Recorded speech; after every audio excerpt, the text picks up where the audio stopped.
अस्सलाम वालेकुम everyone and welcome to my channel. तो डियर स्टूडेंट, इस वीडियो में जैसे कि अभी आपको स्क्रीन पे दिख रहा होगा, आपको यूनिवर्सिटी ऑफ एलकला के बारे में बताने जा रहा हूं, जो कि इटली की एक यूनिवर्सिटी है।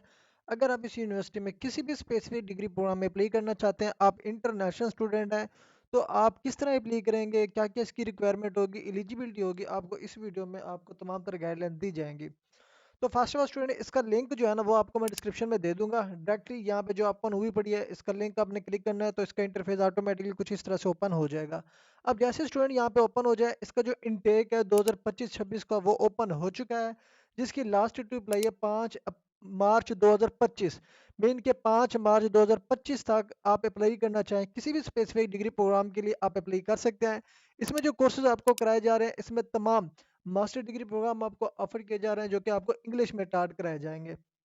तो स्टूडेंट, अगर आपने इसमें अप्लाई करनी है, अप्लाई करने के लिए क्या करना है, आपने सिंपली कॉल पे क्लिक करना है। कॉल पे क्लिक करने तो कुछ इस तरह से इसका जो पीडीएफ फॉर्म में एक डॉक्यूमेंट होगा वो यहाँ पे ओपन हो जाएगा। अब जैसे ये डॉक्यूमेंट यहाँ पे आपके पास ओपन है, यहाँ पे देख सकते हैं जी, आपने पढ़ लेना है खुद भी।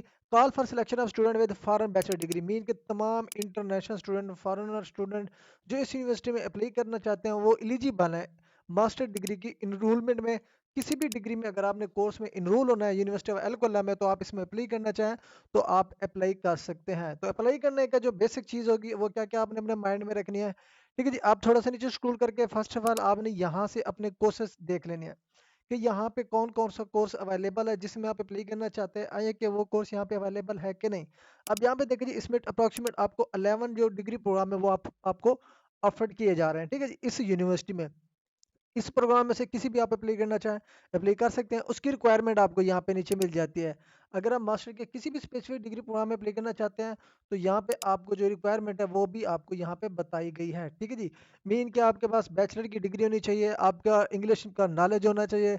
अगर आपने कोई टेस्ट दिया हुआ है, आईलेट्स, टोफल, कोई भी इंग्लिश प्रोफिशिएंसी का है, तो उसका B2 लेवल होना चाहिए। तो इसमें मतलब कि आपको कंप्लीट इन्फॉर्मेशन आपको दी गई है एलिजिबिलिटी के लिहाज से। अगर आपके पास ये चीज़ें हैं तो आप अप्लाई कर सकते हैं। इवन के वो स्टूडेंट जिनकी अभी डिग्री चल रही है बैचलर की, अगर वो 15 अगस्त 2025 तक अपनी डिग्री कंप्लीट कर लेंगे, तो वो भी अप्लाई करना चाहें तो इस इनरोलमेंट के लिए अपनी एप्लीकेशन सबमिट कर सकते हैं। उसके अलावा यहाँ पे स्टूडेंट आपको मिल जाता है application procedure and deadline. Procedure क्या होगा और डेडलाइन क्या होगी। अब यहाँ पे देखिए जी, the application for the selection procedure is to be submitted exclusively via the online tool website available. अब यहाँ पे देखिए ये लिंक है, इस लिंक पे आपने जाके अपनी एप्लीकेशन सबमिट करनी है। मीन के इनका जो एक्सक्लूसिवली जो इनका लिंक है वो आपको यहाँ पे दे दिया गया है कि आपने किस तरह इसकी एप्लीकेशन सबमिट करनी है। अब इसकी लास्ट डेट अप्लाई है 5 मार्च 2025, जो कि ऑलरेडी मैंने शुरू में भी आपको बताई थी। अगर आप अप्लाई करना चाहते हैं 5 मार्च 2025 तक एप्लीकेशन सबमिट कर सकते हैं। अब उसके बाद थोड़ा सा नीचे स्क्रॉल करेंगे तो यहाँ पे फर्दर जो भी डिटेल है आपकी सिलेक्शन की, ठीक है जी, आपकी डॉक्यूमेंटेशन की, कि आपके डॉक्यूमेंट्स कौन कौन से आपके पास होने चाहिए, सीवी आपके पास होने चाहिए, ट्रांसक्रिप्ट आपके पास होने चाहिए। ठीक है जी, उसके अलावा आपके पास ट्रांसक्रिप्ट होगी, डिग्री हो, डिग्री आपके पास होनी चाहिए। उसके अलावा English proficiency, proof of English language proficiency B2 और C1 लेवल, जैसे कि शुरू में मैंने आपको बताया था B2 लेवल होना चाहिए। आपका B2 लेवल है तो भी अप्लाई कर सकते हैं, C1 लेवल है तो अप्लाई कर सकते हैं। अब यहाँ पे देखिए वो कहता है कि सच सर्टिफिकेशन में be uploaded while submitting the application और पोस्टेड विया। अब ये जो इंग्लिश प्रोफिशिएंसी है, मैक्सिमम जो एप्लीकेंट होते हैं ना, बगैर किसी रिक्वायरमेंट को पढ़े खुद अपनी एप्लीकेशन सबमिट लेते हैं किसी भी यूनिवर्सिटी में, खुद ब खुद ऑटोमेटिकली बस वीडियो देख ली तो प्रोग्राम देख लिया तो जाके एप्लीकेशन लिंक ओपन करके अपनी एप्लीकेशन सबमिट कर लेते हैं। और कुछ यूनिवर्सिटी की, जैसे कि इटली में, एप्लीकेशन फीस होती है, किसी की 20 यूरो होती है, किसी की 30 यूरो होती है। वो डिपेंड करता है कि आप यूनिवर्सिटी कौन सी सिलेक्ट कर रहे हैं, किस में आप अप्लाई करना चाह रहे हैं। आप विद एप्लीकेशन वाले में अप्लाई करना चाहते हैं या विदाउट एप्लीकेशन वाले में आप अप्लाई करना चाहते हैं। तो ये बेसिक चीज़ें हैं, आपने इसकी रिक्वायरमेंट लाजमी चेक करनी है। मैक्सिमम जो अप्लाई करते हैं रिक्वायरमेंट पढ़े बगैर करते हैं। अब फॉर एग्जांपल आप अपने अप्लाई कर दी किसी भी स्पेसिफिक डिग्री प्रोग्राम में, ठीक है जी, वो प्रोग्राम अवेलेबल था, आपकी प्रीवियस डिग्री के रेलिवेंट था, आपने एप्लीकेशन सबमिट कर दी, आपने एप्लीकेशन फ़ी भी पे कर दी। लेकिन जब वो उस एप्लीकेशन का रिव्यू करते हैं, असेसमेंट करते हैं, तो फिर वो फर्दर आपसे वो डिमांड करते हैं जी आप अपने इंग्लिश प्रोफिशिएंसी हमें प्रोवाइड करें। अब मैक्सिमम के पास जो है ना आईलेट, टोफल या कोई भी इंग्लिश प्रोफिशिएंसी टेस्ट नहीं होता जो कि इंटरनेशनल रिकॉग्नाइज हो एक्सेप्ट MOI। तो फिर उनका एडमिशन कैंसिल कर दिया जाता है, इवन के चाहे होने लगा हो। तो इस चीज़ का कोई फ़ायदा नहीं होता। आपने इसकी रिक्वायरमेंट किसी भी स्कॉलरशिप की अप्लाई करनी है तो आपने उसकी लाजमी चेक कर लेनी है, ठीक है, सबमिशन करने से पहले पहले। उसके बाद थोड़ा सा नीचे स्क्रॉल करेंगे तो यहाँ पे स्टूडेंट आपने अपने डॉक्यूमेंट तमाम अपलोड करने हैं। कोई एक्स्ट्रा जो है भी है आपके पास, जैसे कि आपके अचीवमेंट्स हैं, रिवार्ड्स हैं, सर्टिफिकेट्स हैं, कोई भी एक्स्ट्रा आपके पास एजुकेशन रिलेटेड कोई भी एक्टिविटीज़ रही है, तो आपने तमाम तरह डॉक्यूमेंट इस एप्लीकेशन में अपलोड करने हैं, अपडेट करने हैं, सबमिशन करनी है एप्लीकेशन के दौरान। ठीक है जी। उसके बाद कुछ इनके रूल्स एंड रेगुलेशन है, वो आपने पढ़ने हैं। उनकी क्लासेस क्या एप्लीकेशन की, यहाँ पे देखिए जी, ये जो चीज़ मैंने ऑलरेडी आपको बताई है, कोई भी एक डॉक्यूमेंट मिस हो गया, आपकी एप्लीकेशन कैंसिल कर दी जाएगी। और इसके अलावा application submitted with no respect the application procedure as describe. अब जो एक एप्लीकेशन होती है, उसकी रिक्वायरमेंट उसकी डिस्क्रिप्शन में बता दी जाती है। इवन कि वहाँ पे प्रोसीजर भी बता दिया जाता है कि आपने किस तरह इस फॉर्म को फिलअप करना है, क्या क्या चीज़ें यहाँ पे रिक्वायर्ड हैं, जो कि इवन के वहाँ पे वो मेंशन होती है। अब जो स्टूडेंट यहाँ पे अप्लाई करते हैं, रिक्वायरमेंट नहीं पढ़ते, उधर मेंशन होते हैं, जो उनकी इंस्ट्रक्शन होती है उसको भी नहीं पढ़ते हैं, ऑटोमेटिकली कोई भी उसकी जगह डॉक्यूमेंट ऐड कर देते हैं या कोई इन्फॉर्मेशन ऐड कर देते हैं, तो उनकी बिना पे भी चाहे आप एप्लीकेशन फ़ी वाले भी यूनिवर्सिटी में अप्लाई करते हैं, तो आपका एडमिशन कन्फर्म नहीं होता। वो इसी बेस पे होता है कि आपने एप्लीकेशन अच्छे तरीके से सबमिट नहीं करनी होती, आप उसकी रिक्वायरमेंट के मुताबिक अपनी एप्लीकेशन सबमिट नहीं करते, तो ये चीज़ें आपने फोकस में रखनी है।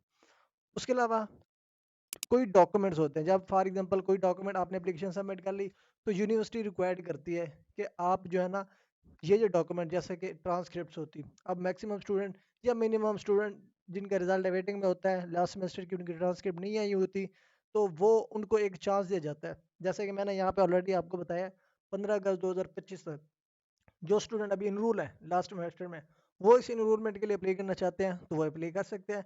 लेकिन उस डेट 15 अगस्त 2025 से पहले पहले उनको जो ट्रांसक्रिप्ट है या डिग्री है, वो इस यूनिवर्सिटी में उनको प्रोवाइड करनी पड़ेगी। इन केस ऑफ फेलर आपकी एप्लीकेशन फिर भी कैंसिल कर दी जाती है।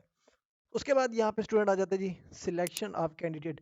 अब आपने रिक्वायरमेंट पढ़ ली, कोर्स भी फाइंड कर लिया, अब आपने एप्लीकेशन भी सबमिट कर ली। सबमिशन के बाद सिलेक्शन किस बेस पे होती है, आपको यहाँ पे सिलेक्शन भी दी जाती है, उसकी प्रोसीजर किस तरह होता है। यहाँ पे देखिए जी, after the deadline of the present call, अब ये जो इनटेक चल रहा है इसकी जब डेडलाइन खत्म हो जाती है, उनकी जो सिलेक्शन कमेटी होती है वो आपकी एप्लीकेशन को एवलेट करती है। एवलेट किस बेस पे होती है, जो उनकी रिक्वायरमेंट होती है। एक एप्लीकेशन उन्होंने आपको दे दी है ना कि आप इस एप्लीकेशन में या इस स्पेसिफिक कोर्स में आप अप्लाई करना चाहते हैं, तो उसके साथ नीचे वो एलिजिबिलिटी क्राइटेरिया भी मेंशन करते हैं कि कौन कौन से डॉक्यूमेंट रिक्वायर्ड होंगे, किस तरह आपने उसमें अप्लाई करनी है और कितने लेवल की प्रोफेशन की ज़रूरत होती है। तो ये तमाम तर चीज़ें जो इनकी सिलेक्शन कमेटी होती है उनको एवलेट करती है।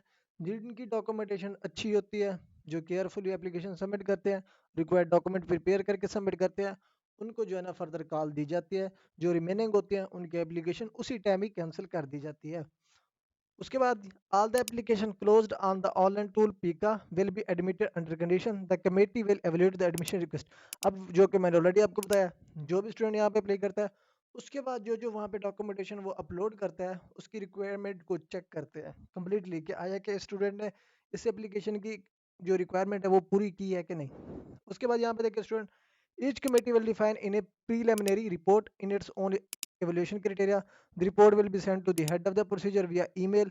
The committee will be able to access application only after the report has been registered and official registration of University of Alcoala. Mean के वो तमाम तर चीज़ें जो होंगी, एक तो सिलेक्शन कमेटी इसको डिसाइड करेगी, वो अपने मुताबिक एवलेट करेगी, उसके बाद उसकी रिपोर्ट वो सेंड करेगी हेड डिपार्टमेंट को। जब हेड डिपार्टमेंट के बाद जो उनकी कमेटी होगी उनको एक्सेस दे दी जाता है एप्लीकेशन के, आया कि इधर एप्लीकेशन के रिमार्क्स यहाँ पे हमने दे दिए, आप उसका स्टेटस चेक करना चाहें तो स्टेटस चेक कर सकते हैं। स्टूडेंट को चाहे रिजेक्ट करना हो या एक्सेप्ट करना हो, वहाँ पे उसका स्टेटस अपडेट हो जाता है। मीन के वहाँ पे एक अप्रूवल होता है, एप्लीकेशन आप सबमिट करते हैं, वहाँ पे आपको मिल जाता है वेटिंग या पेंडिंग फॉर अप्रूवल। तो इसी चीज़ को कहते हैं, इसकी कमेटी जब इसको अप्रूव करते हैं तभी वहाँ पे आपका स्टेटस चेंज होता है। उसके बाद यहाँ पे देखिए, selection can be based on titles, only on titles on interview. आपका इंटरव्यू में भी आपकी सिलेक्शन होती है। उसके बाद in case the committee decides to take the interview candidate will be notice last. अब यहाँ पे मैक्सिमम स्टूडेंट पूछते हैं जी, हम किसी भी यूनिवर्सिटी में अप्लाई करना चाहते हैं तो उसका इंटरव्यू होगा कि नहीं। वो डिपेंड करता है यूनिवर्सिटी में कि आप किसी यूनिवर्सिटी में अप्लाई करना चाह रहे हैं। अब आया कि किसी भी, अब जैसे कि आप इस यूनिवर्सिटी में अप्लाई करता है यूनिवर्सिटी ऑफ एलकोला में, तो वो देखें जी, वो कहते हैं कि जी इन केस अगर मेन के बाई चांस या इन केस अगर कमेटी डिसाइड करती है, फैसला करती है कि हमने इंटरव्यू लेना है, अगर वो इंटरव्यू ना नहीं भी ले सकती, मीन के ये कंपलसरी नहीं है कि उन्होंने आपके इंटरव्यू कंडक्ट करना है, वो नहीं भी कर सकती, लेकिन इन केस वो डिसाइड कर भी लेते हैं आपका इंटरव्यू कंडक्ट करना, तो हफ्ते से मतलब कि 5-6 दिन पहले वो आपको ईमेल पे मैसेज कर देंगे, या वहाँ पे जूम लिंक होता है या कोई भी ऑनलाइन ऑफिशियल लिंक होता है जिसके थ्रू मीटिंग जो है ना ज्वाइन की जा सकती है, तो वो आपको लिंक प्रोवाइड कर देते हैं जो जो स्टूडेंट एलिजिबल होते हैं, जिनको सिलेक्शन कमेटी अप्रूवल दे देती है। ठीक है जी। उसके बाद यहाँ पे देखिए स्टूडेंट, फिफ्थ में pre enrolment application on the university website and enrolment to the university of L'Aquila. अब यहाँ पे देख दो चीज़ें होती हैं, एक होती है यूनिवर्सिटी की एप्लीकेशन सबमिट करना, ये देखिए जी। अब आपने यहाँ पे यूनिवर्सिटी एलक्वेला में एप्लीकेशन सबमिट कर दी किसी भी स्पेसिफिक डिग्री प्रोग्राम में, वहाँ पे आपकी एप्लीकेशन अप्रूव हो गई है। ठीक है, अप्रूव होने के बाद जो है ना आपको जो है ना प्री इनरोलमेंट एप्लीकेशन सबमिट करनी पड़ती है। प्री इनरोलमेंट का मतलब ये होता है कि आपको स्टडी वीज़ा के लिए अप्लाई करना है, मीन कि किसी भी यूनिवर्सिटी में आपने ऑलरेडी सबमिट की हुई एप्लीकेशन, आया कि वहाँ पे आपको ऑफर लेटर मिल चुका है, एडमिशन लेटर मिल चुका है, या अभी आपको ऑफर लेटर मिलने वाला है, तो उसके बाद आपको जो है ना जो मेन चीज़ होती है फॉर स्टडी वीज़ा के लिए, आपको प्री इनरोलमेंट के लिए एप्लीकेशन सबमिट करना पड़ती है। कहाँ पे? यूनिवर्स इटली में। तो यहाँ पे भी आपने एप्लीकेशन केयरफुली फिलअप करनी होती है, तो ये भी चीज़ आपने ध्यान में रखनी है। सिर्फ आपने यूनिवर्सिटी में एप्लीकेशन नहीं सबमिट करनी होती, उसके बाद आपको pre enrolment at university में भी आपको अपनी एप्लीकेशन सबमिट करनी पड़ती है। ठीक है जी? अब ये जो तमाम तर चीज़ें हैं यहाँ पे, वो तमाम तर चीज़ें यहाँ पे मेंशन है जो कि मैंने ऑलरेडी आपको बता दिया है। उसके अलावा स्टूडेंट यहाँ पे विड्रॉल ऑफ एप्लीकेशन, जो स्टूडेंट अपनी एप्लीकेशन कैंसिल करना चाहे डेडलाइन से बाद, वो अपनी एप्लीकेशन विड्रॉ भी कर सकते हैं।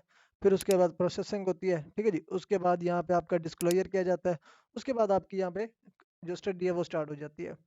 अब यहाँ पे देखिए जी, attachment 1 full name grading system, ये फार्म है, ये फार्म आप फिलअप कर, आपने इसको कुछ नहीं करना, ये कमेटी का फार्म है, इसको आपने कुछ भी नहीं करना। ठीक है जी। अब ये है सिंपल सा प्रोसीजर। अब चलते हैं कि एप्लीकेशन किस तरह करनी है, नींद के किस पोर्टल पर जाकर आपने एप्लीकेशन सबमिट करनी है। आपने ये तमाम रिक्वायरमेंट पढ़ ली, पढ़ने के बाद आपने आ जाना जी इस पोर्टल पे, जो कि हमने शुरू में उस पोर्टल को ओपन किया था। अब थोड़ा सा नीचे स्क्रॉल करेंगे तो यहाँ पे देखिए जी, एप्लीकेशन पे क्लिक करेंगे। ठीक है जी। एप्लीकेशन पे क्लिक करेंगे तो यहाँ पे आपको एडमिशन की रिक्वायरमेंट अगेन मिल जाती है, ये कोर्सेज हैं जो कि यहाँ पे ऑफर किए जा रहे हैं। उसके बाद यहाँ पे आपको लिंक भी चलता है, यू कैन अप्लाई हेयर, इस लिंक पे क्लिक करके आपने एप्लीकेशन सबमिट करनी है। उसके अलावा call is available at this link, इस लिंक पे भी आपको यहाँ पे कॉल मिल जाती है, जिस भी लिंक पे क्लिक करना चाहे आपको यहाँ पे कॉल का लिंक मिल जाएगा। अब यहाँ पे देखिए जी, मिल गया। इस पे आने के बाद आपने क्या करना है, सिंपली मैनेज योर एप्लीकेशन पे क्लिक करना है। मैनेज योर एप्लीकेशन पे क्लिक करने के बाद यहाँ पे आपने रजिस्ट्रेशन पे क्लिक करनी है, न्यू रजिस्ट्रेशन पे। अब जैसे ही न्यू रजिस्ट्रेशन पे क्लिक करेंगे तो यहाँ से आपने अपना अकाउंट क्रिएट करना है। अकाउंट क्रिएट करने के बाद लॉगिन में जाके आपने application submit step by step submit करनी है। तो ये सिंपल सा एप्लीकेशन सबमिट का तरीका है। अगर आप इसमें अप्लाई करना चाहते हैं तो आप घर बैठे इसकी एप्लीकेशन सबमिट कर सकते हैं। इवन अगर आप किसी भी यूनिवर्सिटी की, किसी भी कंट्री की ऑन स्कॉलरशिप और पार्शल स्कॉलरशिप एप्लीकेशन सबमिट कराना चाहते हैं, या आपने कोई भी स्कॉलरशिप रेलिवेंट एक्सचेंज प्रोग्राम है, इंटर्नशिप प्रोग्राम है, कोई वीक प्रोग्राम है, ठीक है जी, या स्कॉलरशिप की एप्लीकेशन है, आप अगर कराना चाहते हैं, आप नीचे दिए गए व्हाट्सएप नंबर पे आप हमसे कांटेक्ट कर सकते हैं, या कोई डॉक्यूमेंट्स बनवाने हो, प्रिपरेशन करानी हो स्कॉलरशिप रेलिवेंट, तो भी आप हमसे कांटेक्ट कर सकते हैं नीचे दिए गए व्हाट्सएप नंबर पे।